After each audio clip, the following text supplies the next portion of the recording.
Tense के इस दूसरे वीडियो में एक बार फिर से आप सभी का बहुत बहुत स्वागत है। चलिए हम लोग स्टार्ट करते हैं। तो पिछले वीडियो में हमने जाना था कि टेंस क्या होता है, यस, और उसके बाद हमने ये भी समझा था कि टेंस का मतलब समय या काल क्यों कहा गया। उसके बाद ये समझा था कि टेंस कितने होते हैं, present, past and future. Present मतलब वर्तमान समय, पास्ट मतलब बीता हुआ समय और फ्यूचर का मतलब आगे आने वाले समय। ठीक है, अगर आपको पहचानना हो कि कौन सा सेंटेंस पास्ट में, कौन सा सेंटेंस फ्यूचर में, कौन सा सेंटेंस प्रेजेंट में, तो आपको ये समझना होगा उसके अंत में जो शब्द रहते हैं, जैसे मान लो है, ठीक है, हूं, हो, ये सारे रहता है तो वो प्रेजेंट टेंस में माना जाता है। अगर था, थे, थी या ये ही रहता है तो वो पास्ट में माना जाता है, और गागे गी रहते तो फ्यूचर में माना जाता है। तो ये सारी चीजें आपने पहले वाले वीडियो में आपने देखा होगा। ठीक है, अगर आपने पहले वाले वीडियो नहीं देखा है तो आपको एक बार डिस्क्रिप्शन बॉक्स में चेक कर लेना चाहिए कि लिंक वहां पे दिया हुआ है और वहां से आप देख सकते हैं। तो चलिए आगे बढ़ते हैं। तो मैंने ये भी बताया था कि टेंस का जो तात्पर्य होता है वो किससे होता है। टेंस का तात्पर्य सीधा सीधा वर्ब से होता है। अगर सेंटेंस में वर्ब नहीं है तो समझिए वो टेंस किस बात की। ठीक है, तो टेंस पढ़ने के लिए आपका वर्ब का होना या वर्ब का समझना बहुत ज्यादा जरूरी है, क्योंकि टेंस सेंटेंस में वर्ब का इस्तेमाल बहुत ही ज्यादा होता है। कुछ भी हम लोग बोलते हैं तो बिना वर्ब का वो सेंटेंस पूरा ही नहीं होता है, तो इसलिए वर्ब को भी पढ़ना बहुत ज्यादा जरूरी है। ठीक है, तो टेंस का तात्पर्य किससे है, वर्ब से है। अब चलिए स्टार्ट करते हैं।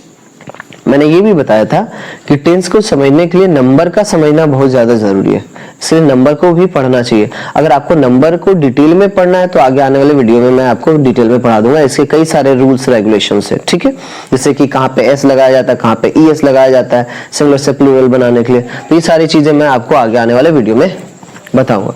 तो चलिए इसको भी स्टार्ट करते हैं। टेंस को समझने के लिए ये बहुत ज्यादा इंपॉर्टेंट है नंबर। तो सबसे पहले ये जानिए कि टेंस का मतलब होता है, नंबर का मतलब क्या होता है। नंबर का मतलब होता है वचन या संख्या। मैथ में बोलते हैं नंबर तो संख्या समझते हैं, और वही इंग्लिश में जब हम पढ़ते हैं तो इंग्लिश में नंबर बोलते हैं और हिंदी में चलते हैं तो वचन बोलते हैं। ठीक है, तो ये नाम है, इसका नाम में क्या रखा है, चलिए समझते हैं इसको।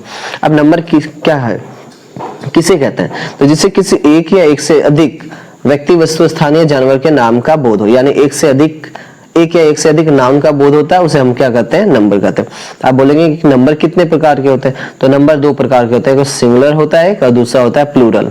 ठीक है, सिंगुलर का मतलब एक वचन, प्लूरल का मतलब बहुवचन, यानी जो एक व्यक्ति, वस्तु, स्थान, जानवर का बोध कराता हो उसे सिंगुलर नंबर कहते हैं। जो बहुत यानी एक से अधिक व्यक्ति, वस्तु, स्थान, जानवर का नाम का बोध कराता हो उसे प्लूरल कहते हैं। ठीक है, तो ये आई होप समझ में आया होगा। जैसे मान लो यहाँ पे है बैट या अ बैट, क्या बोलते हैं इसको, एक बल्ला या बल्ला, दोनों एक ही बात है। ठीक है, और इधर क्या हो जाता है, बैट्स। ठीक है, उसी तरीके से कैट है तो कैट्स हो जाएगा, डॉग है तो डॉग्स हो जाएगा, एमएन मैन है तो एमएन मैन हो जाता है, वुमेन है तो वीमेन हो जाता है। ये क्या है, ये सारे रूल के मुताबिक चलते हैं। ठीक है, सिंगुलर से प्लूरल बनाने के कई सारे नियम है, इसलिए मैंने स्टार्टिंग में ही बोला था कि अगर आपको नंबर पढ़ना है तो आपको आगे आने वाले वीडियो में मैं पढ़ा दूंगा। ठीक है, कमेंट बॉक्स में जरूर डाल दे कि मुझे ये डिटेल में पढ़ना है। बाकी सारे जो भी मैं पढ़ाने वाला, नोट्स के जैसे पढ़ाने वाला, आप इसको नोट भी कर सकते हैं अपने नोटबुक में। ठीक है, ये बाकी वीडियो की तरह नहीं है कि आप सिर्फ समझ के चले गए। ठीक है, आप यहाँ से नोट्स भी बना सकते हैं, देखिए साफ साफ शब्दों में लिखा हुआ है। तो चलिए आगे बढ़ते हैं। ठीक है, तो ये सिंगुलर से प्लूरल भी आपको पढ़ाया जाएगा, बहुत सारे नियम आपको बताया जाएगा और साथ में फिल इन द ब्लैंक्स भी कराया जाएगा, टेस्ट भी लिया जाएगा। तो आगे बढ़ते हैं। अब यहाँ पे सिंगुलर से प्लूरल बनाने के कई सारे नियम तो हैं, ठीक है, लेकिन नियम नाउन और वर्ब दोनों के लिए अप्लाई होते हैं, तो यहाँ पे दोनों समझना। तो जब हम नाउन को सिंगुलर से प्लूरल बनाते हैं तो उसमें एस लगाते हैं या ईएस लगाते हैं या उसके वॉवल को चेंज करते हैं। ठीक है, जैसे और किसी में यस भी लगाते हैं, जैसे ये बेंच में बेंचेस लगा हुआ है। तो यही सारे रूल्स आपको याद रखने होते हैं, ये रूल्स आपको आगे पढ़ना पड़ेगा। ठीक है, तो अभी समझ में आया होगा कि जब हम एस या यस लगाते हैं वो सिंगुलर से प्लूरल बनाते हैं नाउन को। ठीक है, लेकिन वही चीज वर्ब में सीधा उल्टा हो जाता है। वर्ब अपने मूल रूप में क्या होता है, सिंगुलर या प्लूरल। वर्ब अपने मूल रूप में प्लूरल माना जाता है। जैसे गो, ये सिंगुलर है कि प्लूरल है, तो ये है क्या, प्लूरल है। ठीक है, आपको याद रखना है कि गो क्या है, प्लूरल। अगर मैं बोलूं आपको कम क्या है, कम हो गया आपका, ये कम क्या है, ये आपका प्लूरल है। इसको सिंगुलर बनाएंगे तो क्या करेंगे, सिंगुलर बनाएंगे तो इसमें एस लगाएंगे। ठीक है, ये चीज आपको समझना है। तो वर्ब जो होता है वो अपने मूल रूप में प्लूरल होता है उसको सिंगुलर बनाने के लिए हम लोग क्या करते हैं, एस या एस लगाते हैं। इसीलिए आपने पढ़ा होगा, ठीक है, कि सिंगुलर सब्जेक्ट के साथ क्या होता है, सिंगुलर वर्ब का भी वर्ब का प्रयोग किया जाता है। अब प्लूरल सब्जेक्ट के साथ प्लूरल वर्ब का प्रयोग किया जाता है। ये चीज आपको समझना बहुत ही ज्यादा जरूरी है। ये आपको सिंटेक्स से सब्जेक्ट वर्ब एग्रीमेंट जब आप पढ़ेंगे तो उसमें आपको ये समझ में आएगा, ठीक है। जैसे मान लो, एक बार फिर से देखते हैं, जैसे मान लो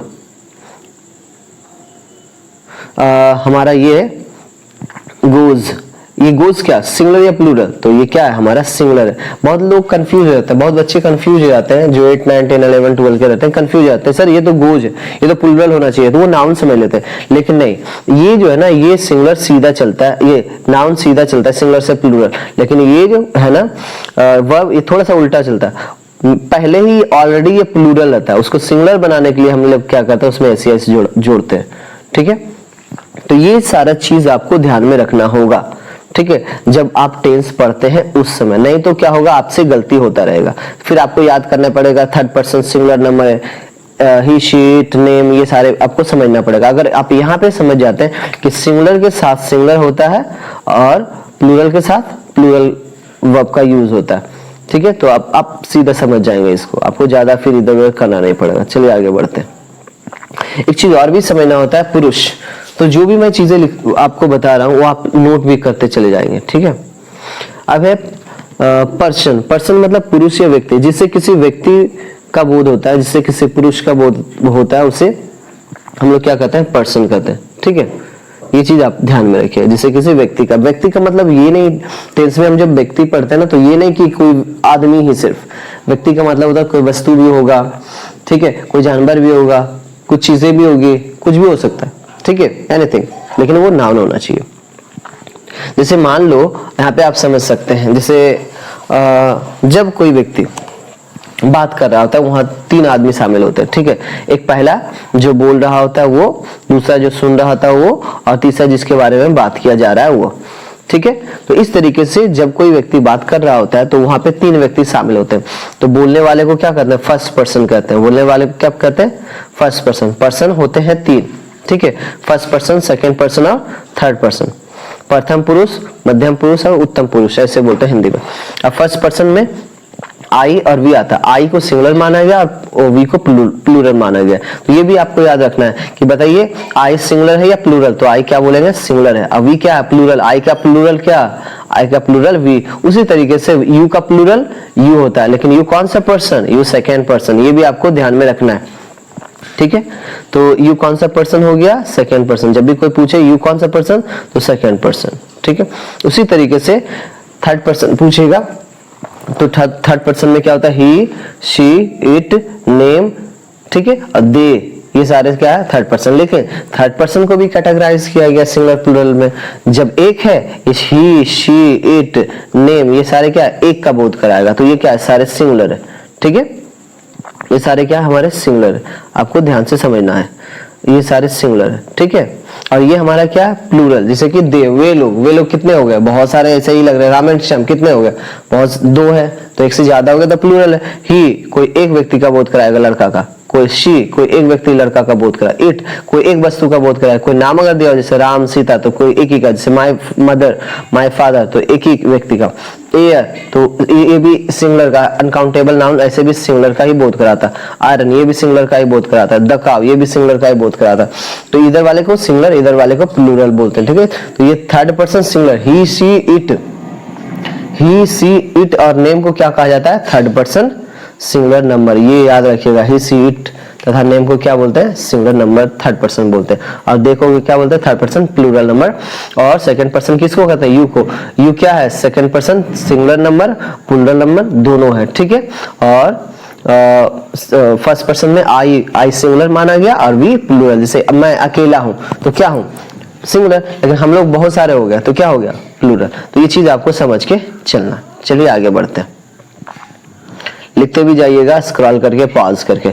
अब हम एक चीज यहाँ पे समझते हैं, सब्जेक्ट क्या होता है, ऑब्जेक्ट क्या होता है, वर्ब क्या होता है, क्योंकि यही सारा चीज हमारे टेंस में यूज होता है, ठीक है। तो जब तक आप इन तीनों को नहीं समझेंगे तब तक आपका टेंस नहीं बनेगा। ठीक है। सब्जेक्ट किसको कहते हैं? कार्य जो करने वाला रहता है सेंटेंस में उसको हम लोग बोलते हैं सब्जेक्ट, ठीक है। इसका हिंदी होता है कर्ता, इसका हिंदी क्या होता है? कर्ता। सब्जेक्ट मतलब क्या? कर्ता।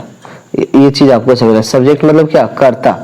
उसी तरीके से ऑब्जेक्ट जिस पर कार्य या क्रिया का फल पड़ता है उसे क्या कहते हैं?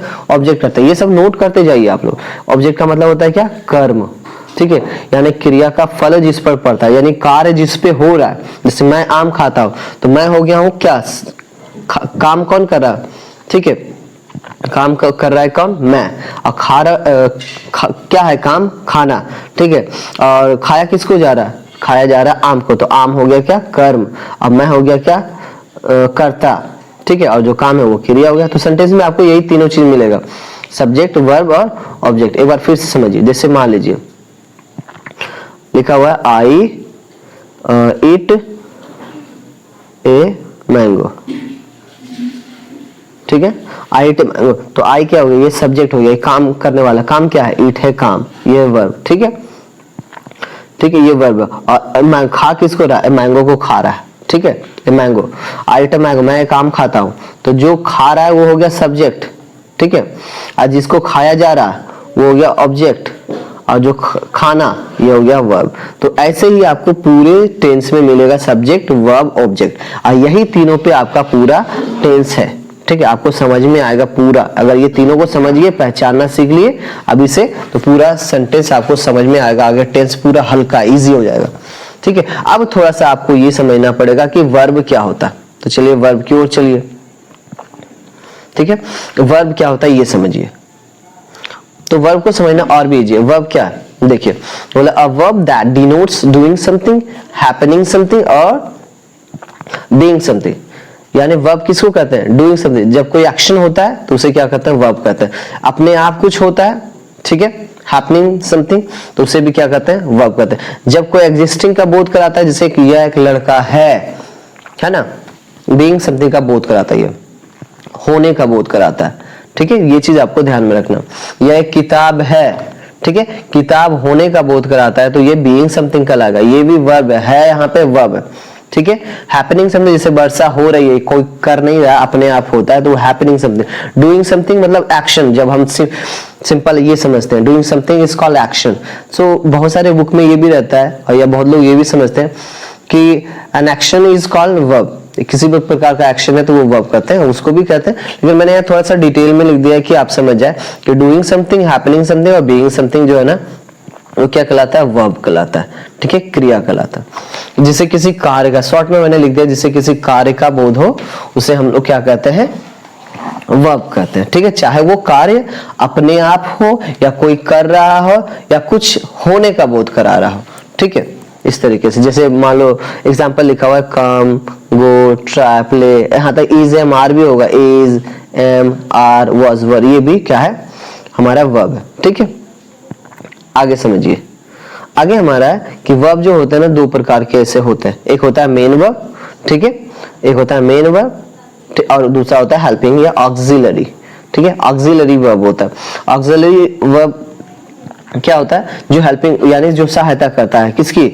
मेन वर्ब की, ठीक। ये मेन हो गया, ये ऑक्सिलरी हो गया, ठीक है। तो इसका भी आपको डिटेल में चैप्टर मिल जाएंगे आगे आने वाले वीडियो में, ठीक है। तो फिलहाल अभी याद रखना है, और ये आप नोट अगर बनाते जा रहे हैं तो प्लीज आप इसको लिखते जाइए, ताकि आपको याद रहे कि is, am, are, was, were, has, have, had, does, did, will, would, shall, should, ये सारे आपके क्या है? ऑक्सिलरी है। और ये play, cut, go, come, beat, hurt, abuse, ये सारे आपका मेन वर्ब है। तो अब यहाँ पे ये बोला गया कि मेन वर्ब के 5 रूप होते हैं, V1, V2, V3। वर्ब को हम लोग V से डिनोट करते हैं। जैसे गो, ठीक है, गो क्या है हमारा? V1 है। वेंट क्या है हमारा? V2। V3 गोन हो गया, V4 गोइंग हो गया, और V5 SCIS वाला, V5 हो गया गोज। तो आपको याद रखना है, ठीक है। ये तीनों रूल तो आपको याद रखना ही रखना है, लेकिन ये इसको याद नहीं रखने की जरूरत है। V4 मतलब ING, V5 मतलब SCIS, इसको ऐसा करके याद रखिएगा, ठीक है।